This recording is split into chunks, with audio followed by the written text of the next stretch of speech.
about 5 seconds, and now it's probably start recording. So I'm here with Ruth. There she is. There I am. And we're going to go through this, and I'm going to start the slideshow. And this is not going to be a long review. There's not that many political issues in this one. I've got the episode. So here we go. Because I've got this book, the YES Minister Miscellany. That was a real cough, folks. Doesn't mean anything. The writing on the wall, 24th of March, 1980. The minister's push to slim down the civil service is too successful. Now his own department is scheduled for closure. Can I PR campaign for red tape help? That's good in that it doesn't give any spoilers away. So the crux of this episode, this guy. Now, usually when I see somebody in a tie like that, I think ENTP. I just do. I think ENTP is somebody like this. And this is the advisor to the Prime Minister. And he has advised the Prime Minister to get rid of the Department of Administrative Affairs, which is the department that Jim Hacker runs. And he thinks that the functions of that department can be spread up amongst all the other departments. And so now you have a situation where Jim's going to lose his cabinet position, and Sir Humphrey is going to be out of a job as well. Now, it all boils down to, and they have this scene where they say everything's appalling. And then he comes in and Frank Weasley says, it's appalling. Well, that's a quick episode, isn't it? It just goes through most of the episodes there. So it boils down to the Prime Minister. So there's two elements. One of the elements early in the show is they talk about card check, which is almost like a European identity paper, a sort of European identity card. And the Prime Minister is up for the Napoleon Prize, and it's something like the best European or something, or someone who's like doing the most for European integration. And but it is not public, the card check thing. But the Prime Minister is supporting it. And that will help with the people, so he'll probably win the Napoleon Prize. And he'll actually win like £100,000 or something. So there's a lot of money into it. And the crux of the matter is, Jim finds out about it, and he says something like, and he says to that guy with the bow tie, who is the advisor to the Prime Minister, hypothetically, if we released this, what do you think would happen? Would the party be happy? The party membership would not be happy. No. It would. The party membership would then ask the Prime Minister, "Is this true? What's your position on card check?" And if he says, "Oh no, we're not going to do card check at all," that will annoy the Europeans, and he won't get the prize. If he says, "Oh, we are going to do card check," the party will rebel against him. And so, no, you're not doing that. That's very unpopular. They might even replace him as leader. So what he then says to the advisor, well, if you advise the Prime Minister not to close our department, then I will not release this to the press. And the Prime Minister can still get his award. So that's the rubber bit. And Jim is able to come up with this solution. And it shows him getting smarter through the series. So Ruth, what are your thoughts on this?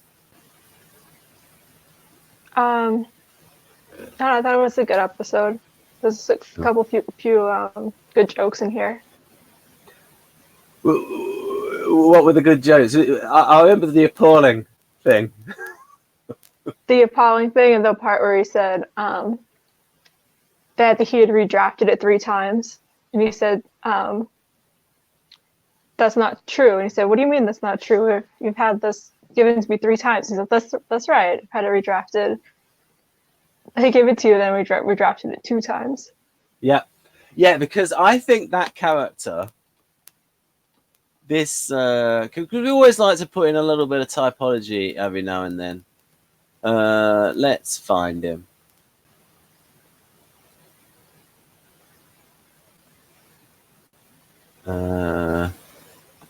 He's not actually in it. Typical behind the scenes INTP is not really in the episode. So, but we'll put him here because there's a caricature of him. It's Bernard. Where's Bernard? Is Bernard going to be on here? That one. The unflattering Derek Folds. Derek Folds, who plays Bernard. I believe that Bernard is an INTP. He's all very accommodating. He doesn't really argue with them. Right? If any of them get angry with him, he gets defensive, and he's very pedantic. And he's right. No. There's just once, and then we redrafted it twice. That's why there's 3 versions. And so he's very. And there's a section in this book, and I'll show the audience. So we've already reviewed it, folks. So this is a wicked short review, and I'm going to show people this book. There's a section in this book. And this book's cheap as chips. I got it for £2.14. And in fact, I will go to this mode. There we go, £2.14. And this book has. I've got to be careful what I show here. Sections, and it's got the speeches in it. So Humphrey's big speeches, page 14, and it's also got a chapter on Bernard's pedantry.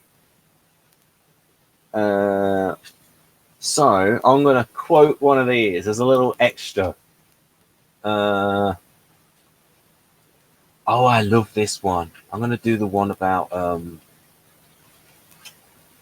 there's one I really like called did you see my quote on Face? Did you see the quote? I didn't. Face? Okay, about I love this one. So Sir Humphrey, Minister, I think there is something perhaps you ought to know. Jim Hacker, yes, Humphrey. And then I'm going to try and get this right. The identity of the official whose alleged responsibility for this hypothetical oversight has been the subject of recent discussion is not shrouded in quite so much impenetrable obscurity as certain previous disclosures may have led you to assume. But not to put too fine a point in it, the individual in question is, it may surprise you to learn, one whom your present interlocutor is in the habit of defining by means of the perpendicular pronoun. Jim Hacker, I beg your pardon. Sir Humphrey, it was I. I love the fact that he calls I the perpendicular pronoun. Okay. What? Well, it makes more sense in text. I will just put it well close on screen. There you can see it. Mm-hmm. Wait a minute, that's not right. That's the wrong one.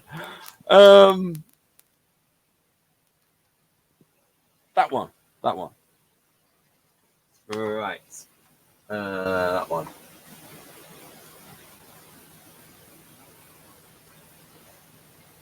Of course, in order to understand this, people need to know what interlocutor means.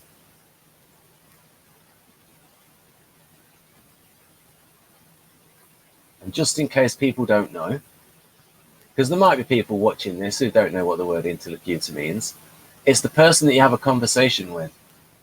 So at the moment, you're my interlocutor, and I'm your interlocutor.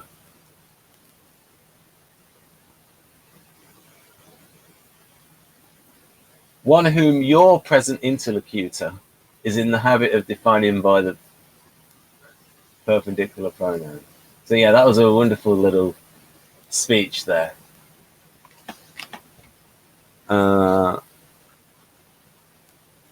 There we go. Right then. So you liked it. There's not, I mean, we would have talked about, we can say, we can give a little summary of previous episodes because we've not reviewed them in sort of issues of previous episodes. One was, and I think Sir Humphrey made a good point here, that the more laws the government passes, the more civil servants you need to actually implement the laws. Yeah, that's right. Yeah. And the first episode was, again, about government transparency. And then how it was to his disadvantage. Can't we hush it up? It's like, so they pulled a trick on him. The second one was the official visit. I've reviewed that with Haley. What you got there was a case of the kind of thing that goes on in government a lot, where the government will secure a loan to somebody who then invests in something to the advantage of the politician. Now, and this is something else which happens a lot in politics. Usually the child of a prominent politician is in business, like Hunter Biden. And that way they get to feed the business to the son, because people know that the son is politically well. But it's usually the son. I mean, that's what it is in China. It could be the daughter as well, as in, so I think it was the daughter of the Huawei company owner, chairman. And that one was about, they wanted a government guaranteed loan to the African nation, and in return, they would buy drilling equipment from a constituency that his party hoped to win in a by-election. So these kinds of things go on. And then there was the economy drive, where a sort of bare bones, I'm not going to use a chauffeur. And then the most interesting one in terms of issues was the one on having a national database where the government has all of the information on somebody, a central database. And that episode was called Big Brother. So what used to happen before 9/11, all of these separate agencies weren't allowed to talk to each other. So maybe immigration wasn't allowed to talk to the IRS and things like that. So again, there's not much else to. I'll ask you a different question, Ruth. Sure. You've seen a few episodes now. What do you think of the series as a whole, the characters, that sort of thing? I think it's a good show. I think it's a little bit advanced, some of the language they use and some of the material and the politics. You kind of have to know a little bit about politics ahead of time. Yeah, and sometimes you have to stop and look things up, like the Napoleon Prize thing. Yeah, I mean, it's a fake prize. It's a fake prize, but and of course, this is, not your government system, and it's something from 1980. But you are a big words person. I know you're a big lover of words, because I remember on your Instagram you post the origin of certain words. Yeah. So yeah. So if anyone out there is I've forgotten what the etymology. The thing is for, what is it? Etymology. Oh right, yeah, but what's somebody who loves words? I don't know. Is it like a logophile or something? Yeah, I'm maybe. not sure. Maybe. Anyhow, So we're now running out of steam, folks, and this is 15 minutes. And so, Oh, there's another line I like from there. It's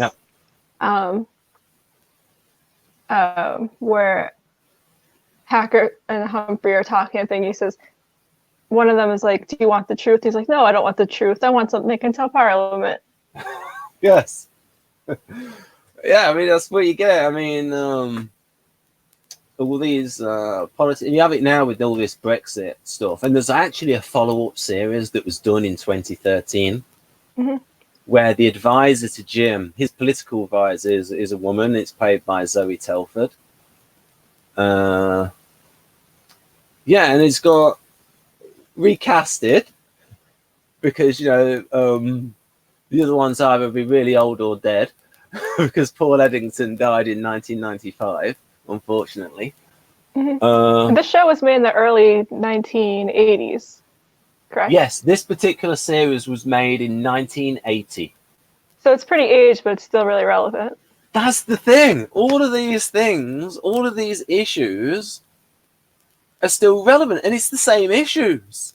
Keep coming up. I mean, this particular episode, you can find a lot of parallels with that in Brexit, where he's talking about dividing up Europe. Yeah, and in fact, in real life, Macron doesn't want Britain part of the EU because Macron wants Europe to be even more integrated. So it's like a United States of Europe, and he sees Britain as an obstacle to that, because Britain went into the European Union. It was called the EEC at the time. It was basically, it was sold as a European Economic Community. It was just meant to be a free trade area, you know, like NAFTA. But then eventually, over the decades, more and more and more and more power. And it just becomes ridiculously controlling. Another layer of government. And Britain has to give loads of money to the EU that they don't get back in subsidies. But those countries that have a lot of farming, they do get the money back in subsidies. So, yeah, lots of relevant issues, and a very clever program. The people, the two guys that wrote it, there he is. That's the pedant, Bernard. You see his interaction style. He doesn't exactly walk in and go, "Right, Jim, this is what we're doing." It's like he's not like in charge. He seems, he's a little bit, you know what I mean? He's a little bit timid, isn't he? He can be easily intimidated, and when he is pedantic, he's like, "Well, I'm not quite sure. Maybe you mean this." He doesn't like, an INTJ would say, "Don't be a donut. This means this." Whereas like, "Well, I'm not quite sure you mean that." Because it's like the INTP, they want to point it out, but they want to be sort of delicate about it and less forthright, the way INTJ would be. So I'll let the audience know I got INTP preferences, and Ruth here has INTJ preferences, which means she's more organized with me and more direct. Yeah. All right then. So 19 minutes. We're going to keep this. Anything else to say, Ruth, on this episode? No, nothing I can think of right now. Right. Well, we will be back, hopefully, for the next one. Do you think you'll be back, Ruth, for the next one? Sure. Yeah. Excellent. There we go. I've got to record it on camera there, folks. Right. I'm going to end the broadcast now. Will it stop? And then it will